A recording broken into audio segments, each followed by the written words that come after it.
దేశ రాజధాని ఢిల్లీ గ్యాస్ ఛాంబర్లా మారింది. 2 అడుగుల దూరంలో ఏముందో కనిపించినంత దట్టంగా కమ్మేసిన పొగమంచు, గాలిలో ప్రమాణాలకు మించి ప్రమాదకరమైన విషవాయువులు, అణువణువున మొండి బ్యాక్టీరియా. ఇది ఢిల్లీ ప్రస్తుత పరిస్థితి. తీవ్ర వాయు కాలుష్యం, యాంటీబయాటిక్ మందులకు లొంగని సూపర్ బగ్స్ ఢిల్లీ ప్రజల్ని తీవ్ర ఆందోళనకు గురిచేస్తున్నాయి.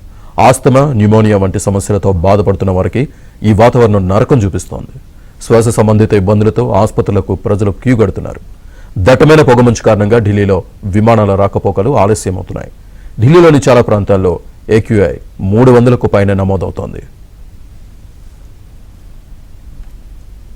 తీవ్ర వాయు కాలుష్యం, యాంటీబయాటిక్ మందులకు లొంగని సూపర్ బగ్స్ ఢిల్లీ ప్రజల్ని తీవ్ర ఆందోళనకు గురిచేస్తున్నాయి. ఆస్తమా, న్యూమోనియా వంటి సమస్యలతో బాధపడుతున్న వారికి ఈ వాతావరణం నరకం చూపిస్తోంది. శ్వాస సంబంధిత ఇబ్బందులతో ఆసుపత్రులకు ప్రజలు క్యూ కడుతున్నారు. దట్టమైన పొగమంచు కారణంగా ఢిల్లీలో విమానాల రాకపోకలు ఆలస్యమవుతున్నాయి.